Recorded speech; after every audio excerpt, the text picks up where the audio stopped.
bose muri interview zabo akantu ko gutwara igikombe karimo. We are coming to Chelsea Football Club to win trophies. Nta muntu utwara igikombe atatsinze.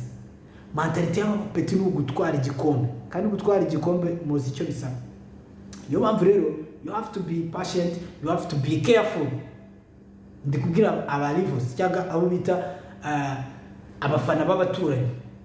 Ngorabwa abafana ba Arsenal, abafana ba Manchester United, abafana this is your time is over.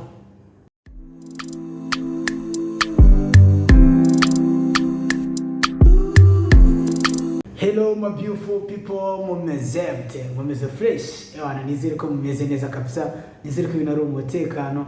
Ahantu muri hose hagiye hatandukanye, nizere ko ari bomba cut. Uyu munsi rero ewana tugiye kwikinira match itandukanye, match igiye kuba urucabana kubera ko umupira tugiye kureba muri weekend ku munsi w'ejo cyangwa ku gatandatu bitewe n'igihe n'ahantu herereye. Chelsea Football Club iraje gusura ikipe ya Brentford. Iyi ni match ya kane ya season cyangwa ya season 25-26. Impamvu babyita 25-26 hari abantu baba batabizi, bahera igihe season yatangiriye n'umwaka izarangiriramo. Nuko season yatangiriye 2025 izarangira muri 2026. So akore na akantu k'ubwenge. Reka nongere mbe ikaze rero kuri uyu munsi tugiye gukora icyo bita preview. Tugiye kureba mu ncamake n'iki dushobora ku expectinga kuri match yo ku munsi w'ejo. Ese Chelsea iraza gutana amanota 3? Icyo ni icyambere.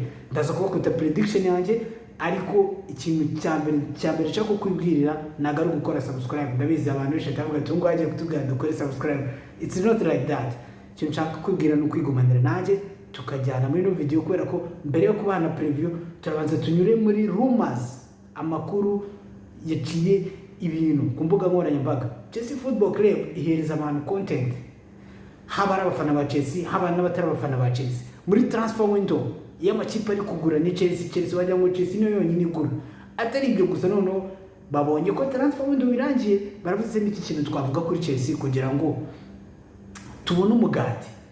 Base bagenda bazana icyo bita charges, ibintu byabaye mu mwaka wa 2011, 2012, ibaze haciyemo imyaka 10 hafi n'itanu ibyo bintu bibaye. Bahita babizana bavuga ati mureke noneho Chelsea tuyihane gutya na gutya ibintu byabaye na 15. Ese bagiye mu bitabo by'ikipe ya Manchester United muri 2011 kugeza na n'ubu basanga Man United irerade. Bajya mu bitabo bya Liverpool, abakinnyi bose Liverpool yaguze yahembye neza aba agent. Ese transactions zose yazikoze neza perfectly ku buryo bagenda bakavuga ati Chelsea irashinzwe ibintu 74. 74 bro, it's too much. Tekereza ko ikipe noneho n'abantu bari banyirayo bayigurishije ikaba ifitwe n'abantu bashyashya. Ese ko iki byo bintu tabizanye na 2023 tumaze gutwara Champions League? Ko icyo batabizanye 2024 ejo bundi? Ko icyo batabizanye turi gustragoringa bakaba babizanye uyu munsi ariko tubaye world champion? Ibyo turaza kubigeraho nabyo, ariko reka mbanze nibwira abantu ejo bambajije ati wadushyize muri group ya WhatsApp y'abafana ba Chelsea. Rwose nakuntu nagushyira nawe igihe utekereza nk'umuntu ndabizi muri smart, abantu mukurikirana bari smart. Ni gute wambwira ngo ushyire muri group ya WhatsApp na nimero yawe washyizeho? Link irahari, n'ugenda muri comment, kuri comment ya mbere nabwo ni ya kabiri. Comment yanjye iza iri ku mwanya wa mbere, ukayikandaho ukabona link ni namagambo yanditse muri green, ndakeka banditse muri blue, ugakandaho. Nta bintu bakubwira ngo gusubiza, nta kintu bakubwira kwandika, n'ugukandaho gusukata gusanga muri group. Rwose munyorohereze, abantu bandakariye ngo nanze kubashyira muri group ya WhatsApp. Nta muntu ujye nshyira muri group ya WhatsApp, wowe kanda kuri link ukisanga mu bandi rwose, nawe ukaza ugakurikirana update. Ubwo reka tubivuye ibyo ngibyo byakemutse. Ndakeka ko abantu banyandikiye bambwira ngo nanze kubashyira muri group ya WhatsApp. Nta muntu ujye nshyiramo rwose. Nimba nawe cyakoze cyo uyu munsi ndabaha offer kubera ko tugiye gukina match ya Brentford kandi dukeneye amanota 3. Ndabashyiramo imyaka, shyira nimero yawe hariya nimba nta kibazo bigutwaye. Impamvu mba nashyizeho link ni ukugira tubigire ibanga. Ntabwo nabwira abantu mwese mushyire nimero zanyu muri comment.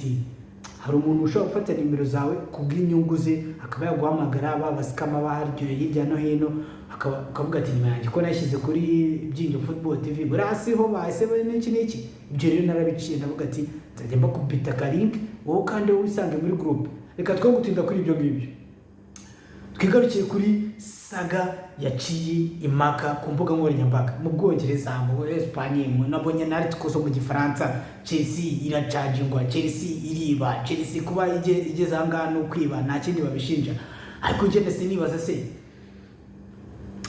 izi charges za FA mbere na mbere ku muntu utazizi barashinja Chelsea yuko ngo hari transaction cyangwa hari inyandiko itagaragaje igura umukinnyi bita, hari abakinnyi babiri numvishe bagenda batanga ingero.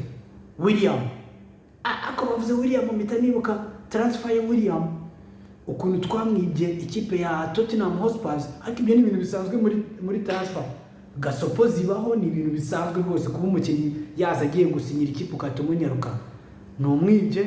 Niba bamubwiye tuzatugomba miliyoni 6 ku mwaka, ukavuga ati Roman Abramovich nta mikino abaga afite, yarazaga avuga ati ngenda gukubita 12 ndagukubira kabiri. So ikibazo rero ntabwo ibyo bari gushinja Chelsea. Chelsea bari kwishinja ngo amafaranga y'umu agent agenewe cyangwa transaction kubimenyesha FA. Nimba umu agent wamukubise miliyoni 5, wowe muri FA ukagaragaza ko umuhaye 3, nyuma bakazakora investigation bagasanga waramuhaye cyangwa mu nyandiko mumaze kudekarara inyungu n'iki byose ku mwaka bagasanga wanditse 3 kandi waratanze 5. Ibintu nk'ibyo byo muri 2011 biraza biba ikibazo. Akana abantu benshi bibagiye no kuvuga, nagiye numva abantu bose batakiye nkuru kubera yuko nyine no gucuruza, tuba benshi babikora kubera gucuruza, akenshi nta nubwo baba banasomye ngo bamenye ibirimo neza fresh. Chelsea niyo ubwayo abaherwe b'ikipe ya Chelsea Football Club na investigation yabaye ngo bagende ngo basange ngo Chelsea ngo yakoze ayo makosa, kuko baba bafite amakosa nk'ayo ngayo ngo bayamara n'imyaka 15 bayazana uyu munsi.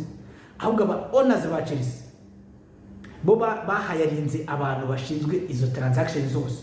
So barakoze transaction, bagenda bareba muri box mu bitabo baragenda basanga ako kantu karimo, nibo bagiye bakandikira FA ubwabo Chelsea ku giti cyayo ikayibwira ati se ko twabonye ibintu bimeze gutya, hari ibintu bitari clear, twaguze ikipe muratubwira muduha certificate yuko muduha ikipe iri clean, ariko hari ibintu twabonye dusanga ntago biri clear, twakorana tukabiclarifying.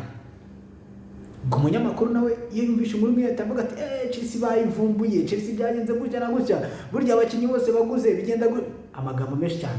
Ariko nje ndibwira abafana b'ikipe ya Chelsea Football Club nta gikuba cyacitse, igikuba cyacitse muri media, ariko Chelsea na FA nta gikuba cyacitse, kuko buri umuntu tuvuge niyo yakwiba, umuntu arakwibye araje kuzaniye ibyo yakwibye, yenda nanagusabye imbabazi ariko arabikuzaniye, wowe ushobora kubera mwanya gutesheje n'iki ushobora kumukubita urushyi.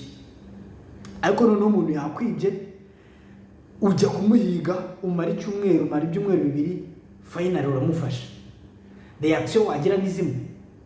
Namwe mu bitekerezo kipa Chelsea niyo ubwayo yitangiye icyo kirego ikavuga ati twebwe ntago ari ikirego n'ukumenyesha, kugira ngo hato batazaza bakazana binjiye muri datas, kuko Chelsea yatanze no muri statement kipa Chelsea yatanze yavuze ati twebwe twabahaye access, abantu tubana muri groupe n'abasobanuriye twabahaye access kuri transaction zose, nimba amakipe yose atabikora twebwe turabibahaye.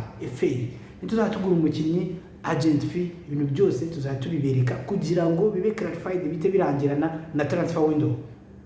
Nuvuga ngo transaction zose kipa Chelsea koze FA bizire. Niyo mpamvu kipa Chelsea idashobora kugwa mu mutego wa FFP cyangwa financial fair play, kubera yuko umuherwe abaherwe b'ikipe ya Chelsea Football Club bamaze guhayaringa abantu bashinzwe data analysis mu ikipe ya Chelsea Football Club. Ntabwo nshaka gutinda kuri iyi saga cyane kubera ko ibintu nibwo bigitangira, nagira nsobanura abantu bamenye amakuru bakonsuminga n'ukuntu ibintu bihagaze. Right now ubu tuvugana Chelsea niyo yatanze iyo statement, niyo yabigaragaje.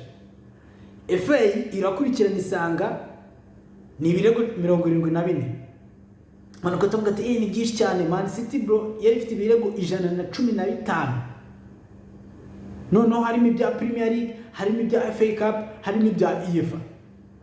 Ariko muri ibyo birego byose nta n'umuzano byarengeye, kubera nyine bahayarinza abaroyo baragenda barabidefanda. Ari ukuntu umuntu abantu bagiye mu manza barabizi, umuntu ashobora kuba afite icyaha ariko kubera umwavoka afite kubera uburyo yabihakanyemo bijyanye n'amategeko agahinduka umwere kandi baba baramwiboneye akora icyo cyaha.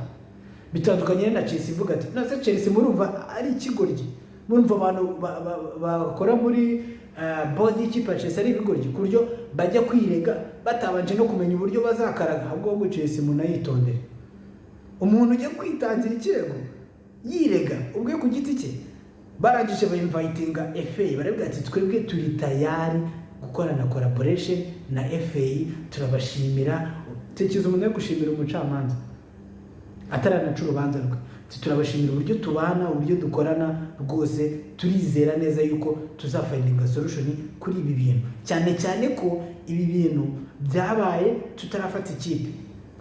Iyo FA iri kuza ishinja Chelsea niyo ubwayo yahaye Todd Boehly Egbari clearing factor permission zo kugura ikipe ya Chelsea Football Club. Nibo basinye ko Chelsea igiye mu maboko yabo bagabo, bakayihereza urupapuro ruri clean. Chelsea ikagenda ikagura abakinnyi bose ishaka, nihanwe n'igihano na kimwe, tugashora 1.5 billion muri season ebyiri, ngaho azagenda ikipe ibikora. None tubona ko muri abagabo. So impamvu rero ndi kubabwira no kugira ngo mwumve ko nta gikuba cyacitse, kugira none mubibone ko nta gikuba cyacitse kuri match ya Brentford. Mwarabonye ko Man City bamaze kuyinjirira cyane n'ibihano, kuko Man City yo ahantu bitandukanye na Chelsea yo barayivumbuye, bakoze investigation basangamo ibyo ayo makosa bitandukanye na Chelsea.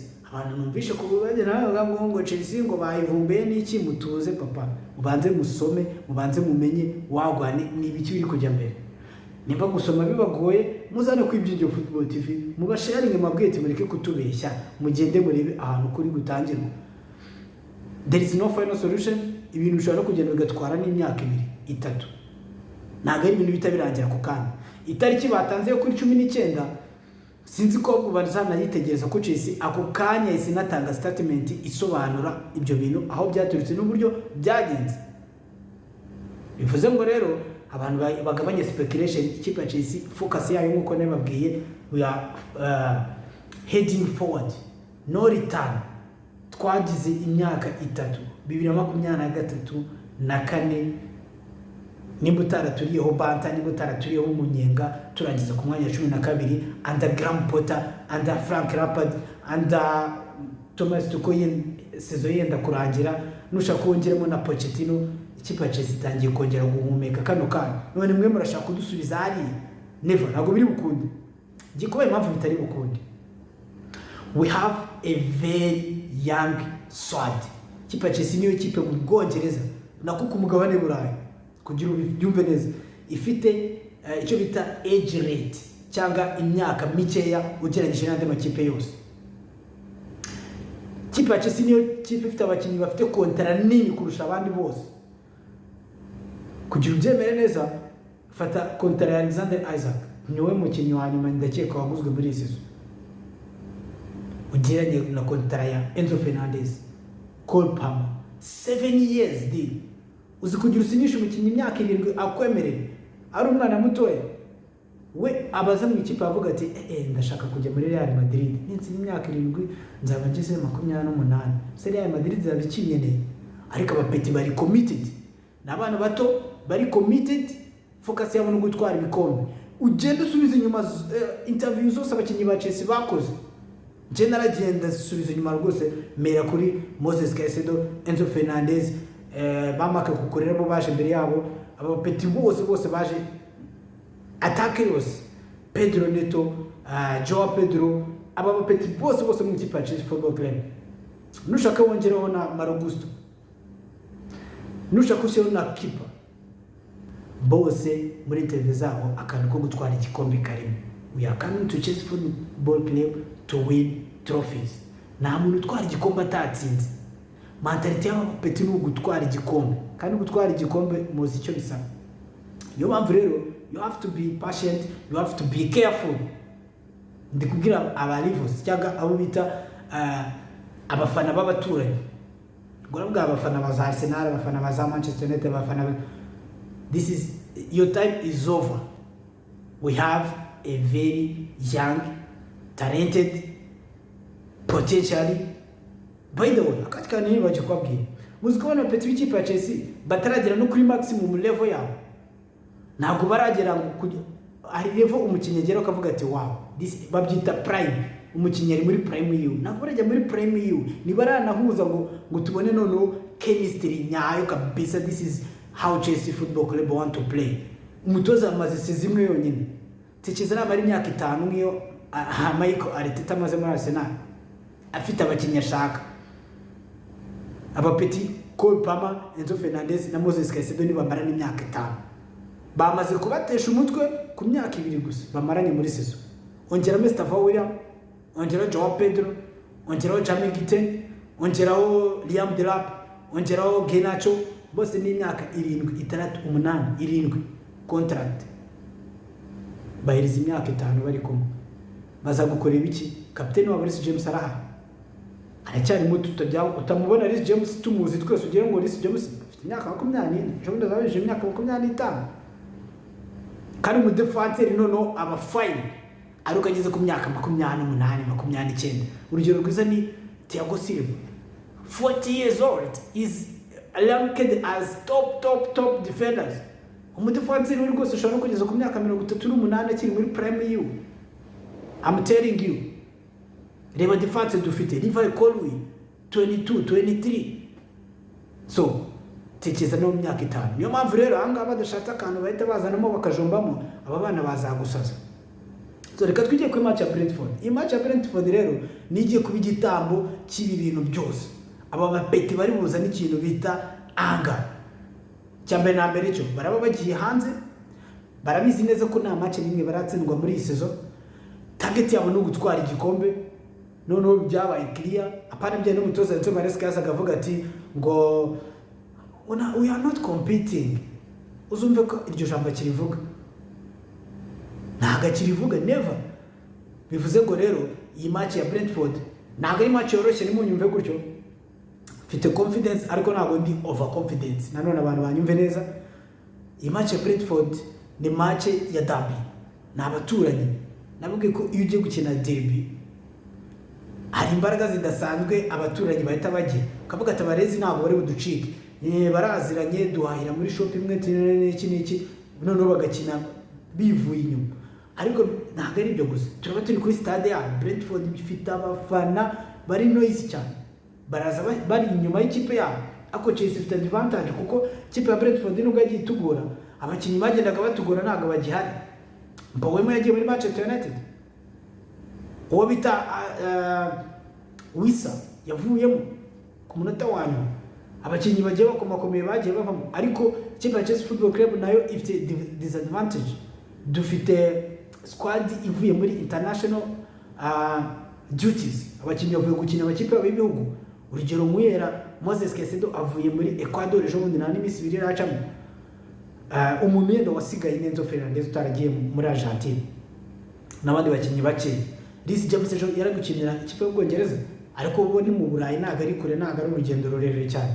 Aba Brazil nababwiye muri Brazil, kuva muri Brazil ugera mu Bwongereza amasaga ye mu ndege, ni urugendo runini cyane. Bavuye gukina match ara muri Brazil, South America. Wongeremo nushaka ushyiremo n'abandi bakinnyi ba Pedro Neto, attacker cyose yari yagiye muri international duty. Even Jamie Gtech yari gukinira under 21 y'Ubwongereza. So bivuze ngo rero ako kantu kari budukoreho, ntago ari twe gusa. Ikintu none ngiye kubibwira niba n'abantu ba betting, ngiye sinya betting ntabwo njya nshishikariza abantu ku betting. Mwitondere ku bettingira amakipe akomeye, kwera ko tuzagaruka hano nyuma ya match zose zizaba muri weekend. Muzibonera ko amakipe akomeye azastragolinga muri weekend, kwera ko abakinnyi benshi bo makipe akomeye baba baragiye urugendo rwinshi cyane. None aya makipe twita ko ari mato, ntago abakinnyi babo bahamagarwa amakipe y'ibihugu, baba bari tekereza 2 weeks zose muri kwitoza, mwibere ku kibuga mufata recuperation, mwitoza. Nayo umuntu wagiye mu ndege arabizi urugendo rw'indege, ntabwo we nanakwirwa musobanura byinshi. Tiredness bihari, muzanabona kuri match ya Brentford. Amahirwe dufite nuko hari abakinnyi bamwe na bamwe batigeze bahamagarwa nka ba Chalobah, Tosin, Adarabioyo, abakinnyi basigaye bahari. Ariko abakinnyi ba frayinze bakajya amakipe yabo y'ibihugu ako nta kabanga mbibi baza bafite umunaniro no kuri match ya mbere biragorana cyane ku makipe akomeye muzajya bibona nako resultat tuzazivugira ko ibyinyo football TV. So reka rero no gutinda nigira kuri line up mitanye no kuri prediction mwizamu mutoza Enzo Maresca ntago ajya hindura murabizi mwizamu haba harimo Robert Sánchez, kuri defense haba hari Tosin Adarabioyo, Trevor, Chalobah. Ku ruhande rw'iburyo ni Marc Cucurella cyangwa Reece James. Ako njewe kapiteni rwose sinjya mubura mu kibuga kuko Marc Cucurella nawe yaragiye gukina ikipe y'Ubufaransa. Marc Cucurella nawe yaragiye gukina ikipe ya Espagne. Mutoza ashaka kuvuga ati reka muruhure mbanzemo Gerard Hato yagumye ku kibuga ariko njewe ndashyira ikipe yanjye ikomeye ko ndashaka amanota 3. Reece James ku ruhande rumwe, urundi ruhande Marc Cucurella. Muri midfield Moisés, Caicedo, Enzo, Fernández must be there. In front Cole Palmer nawe hari hanze nubwo umutoza yamuzana ariko yabayicaye kuri bench. So bivuze ngo Estevão niwe ndi mushyire ku ruhande rwa ndakora impinduka. Estevão agomba gukina mo hagati as a central midfield cyangwa attacking midfield kuri nimero 10.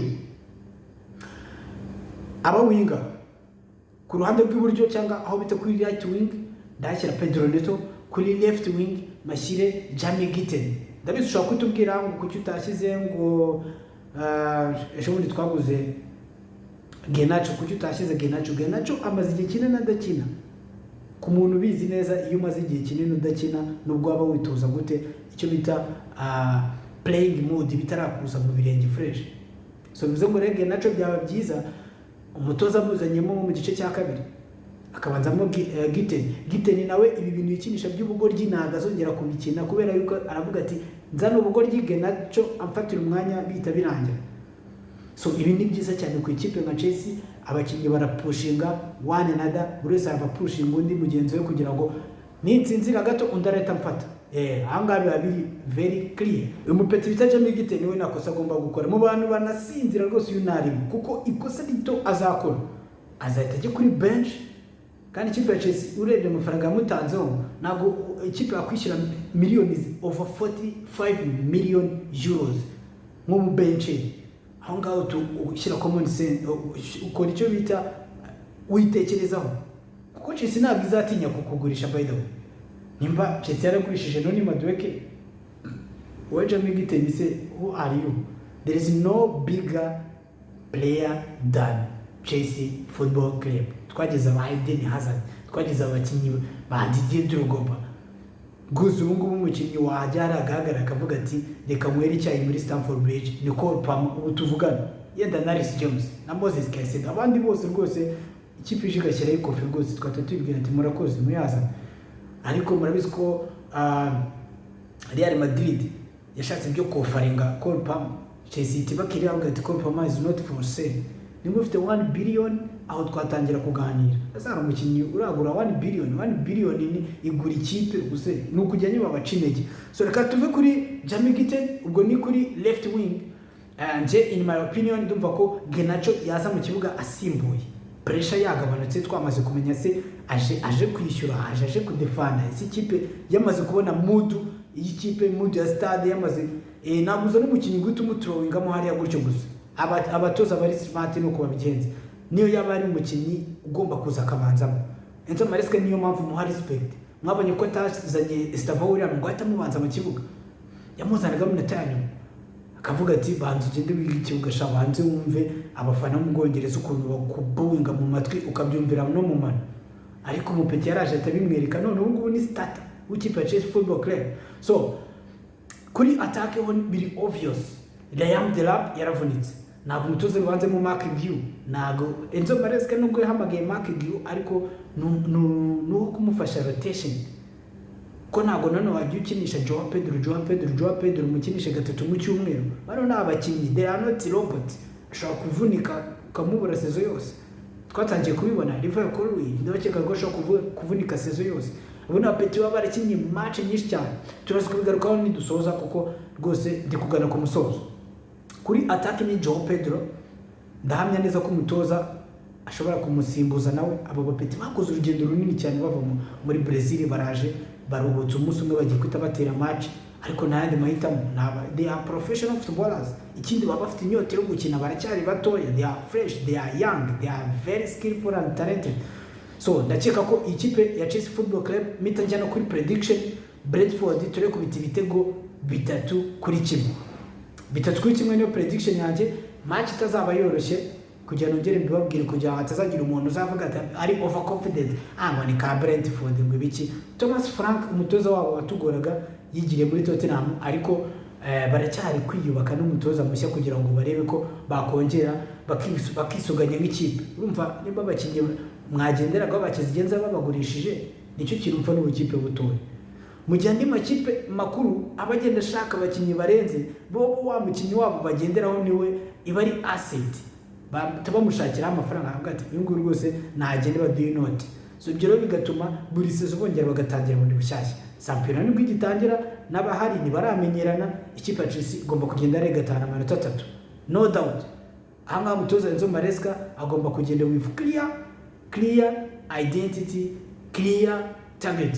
Ubwira abakinnyi iti mukina iminota mikeya murangize match mu gice cya mbere, ibintu byo gushwa ama chances musha rika ubona chance imwe uyibyaza umusaruro.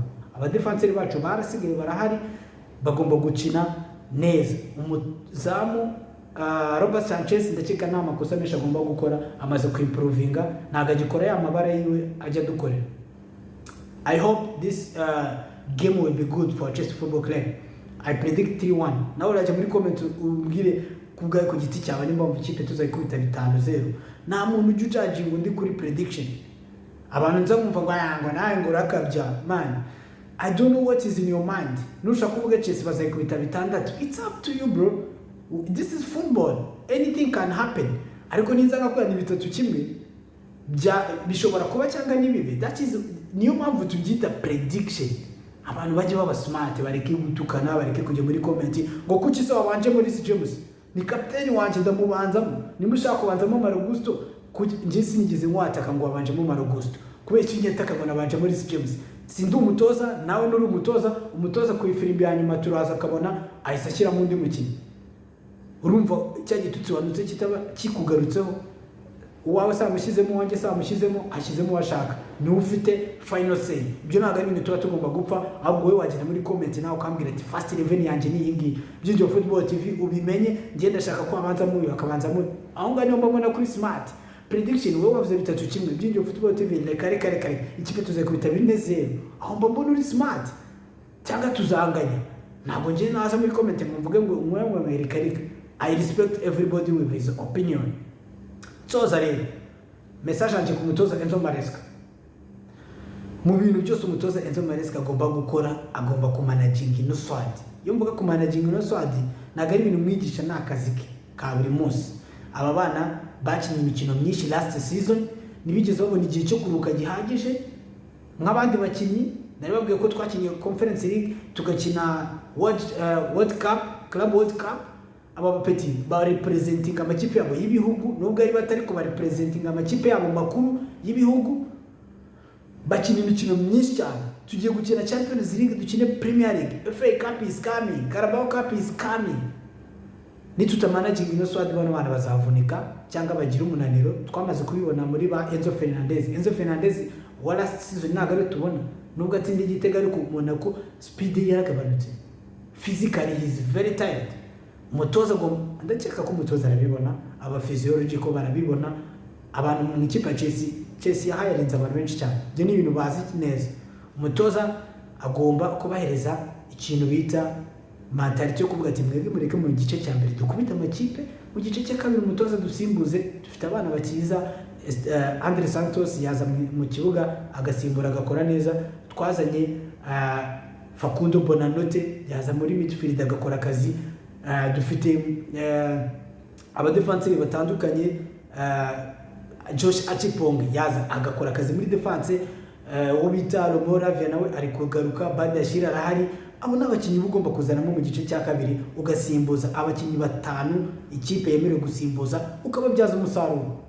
ntabwo ndi butinde message yanjye ndakeka ko yatambutse murabizi ko mbemera cyane niba warakoze subscribe salute niba utarayikora nawe salute ariko uko nayikore ukanze like ubundi dukomeze dusangire amakuru y'ikipe ya Chelsea Football Club. A la vista duhurire ku mukino kwa gatandatu ndabakunda cyane. Ciao.